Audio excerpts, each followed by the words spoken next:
Hello everyone, I am going to start Einstein coefficient. Einstein coefficient हमारे पास क्या कहता है कि टू काइंड ऑफ एमिशन होते हैं, स्पॉन्टेनियस एमिशन, स्टिमुलेटेड एमिशन। अब हम इसमें डिस्कस करेंगे पहले अब्जॉर्प्शन कि अब्जॉर्प्शन क्या होता है। अब्जॉर्प्शन वो होगा कि कोई भी इलेक्ट्रॉन जो है वो हाई लोअर एनर्जी के अंदर होगा और वो कुछ एनर्जी जो है वो अब्जॉर्व करके और वो ट्रांसफ़र कर देगा of an electron to a higher energy level and the atom is said to get excited to the higher energy level। Absorption का मतलब क्या है कि एक कोई भी हमारे पास ये लोअर एनर्जी लेवल है, ये हायर एनर्जी लेवल है।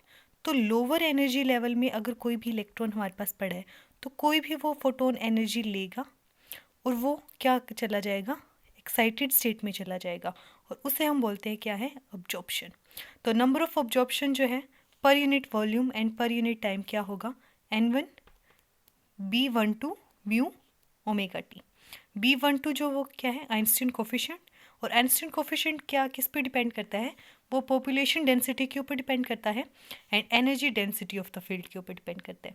ठीक है, नेक्स्ट है स्पॉन्टेनियस एमिशन। स्पॉन्टेनियस एमिशन क्या होगा कि एक ऐसी प्रोसेस है जिसके अंदर जो इलेक्ट्रॉन है without any outside inducing effect decay from a higher energy level to a lower one. मतलब हमने क्या पढ़ा कि ये हायर एनर्जी लेवल है, ये लोअर एनर्जी लेवल। अब जब क्या है कि जो इलेक्ट्रॉन है हमारे पास वो हायर एनर्जी लेवल के अंदर है और कोई भी आउटसाइड एक्सटर्नल एनर्जी नहीं लेगा वो, और जो इलेक्ट्रॉन है वो ग्राउंड तक डिके हो जाएगा। ठीक है, उसे हम बोलते हैं स्पॉन्टेनियस एमिशन। और वो उसका number of spontaneous emission is equals to N2 A21। A21 भी क्या है, आइंस्टीन कोफिशिएंट है। नेक्स्ट है स्टिमुलेटेड एमिशन। स्टिमुलेटेड एमिशन में क्या कहता है हमारे पास कि एक ऐसी प्रोसेस है जिसके अंदर इलेक्ट्रॉन जो है वो इंड्यूस होता है to jump from a higher energy level to a lower one in the presence of electromagnetic radiation at the frequency of transition. Stimulated emission का मतलब क्या है कि जो हायर एनर्जी है ये है लोअर एनर्जी है। ये क्या करता है कि इलेक्ट्रॉन जो है वो जंप करता है हायर एनर्जी से lower energy in the presence of electromagnetic radiation. तो एन स्टिमुलेटेड किससे डिनोट करते हैं हम, N2 B21 mu omega T, ये हम इससे डिनोट करते हैं। तो एट थर्ड अब हम थोड़ा सा डेरिवेशन पार्ट देखते हैं आइंस्टीन कोफिशिएंट का कि थर्मल इक्विलिब्रियम में क्या होगा कि upward transition rate equals to total downward transition rate.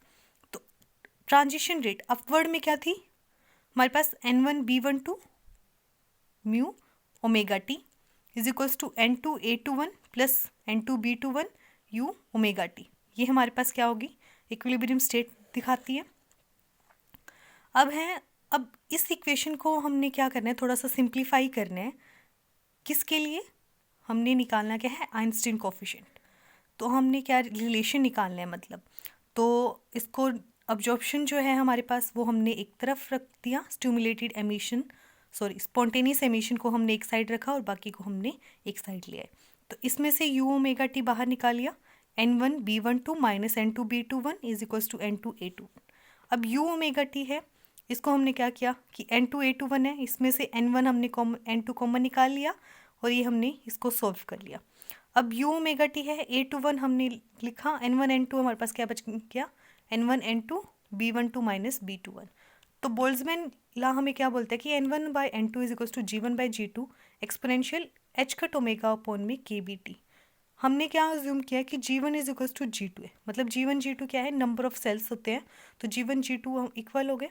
तो इस इक्वेशन को हमने क्या करा कि इस इक्वेशन को हमने पुट कर दिया इसके अंदर। सो N1 N2 की वैल्यू हमने पुट कर दी, A21 B12 exponential H cut omega by KT minus B21। और अब क्या कहते हैं कि sum probability of absorption and emission in the presence of energy density u omega T we have at B12 is equals to B21 ले लिया। सो Einstein coefficient A21 over B21 क्या हो गया, H cut omega cube pi square C cube. ये हमारे पास value आ गई Einstein coefficient की। अब हमने इस A21 ओवर B21 को हमने पुट कर दिया कि इक्वेशन फर्स्ट के अंदर। इक्वेशन फर्स्ट क्या थी, यू ओमेगा टी वाली। तो A21 over B u omega T is equals to exponential H cut omega over KBT -1, ये हमारे पास होता है। All about Einstein coefficient. ठीक है,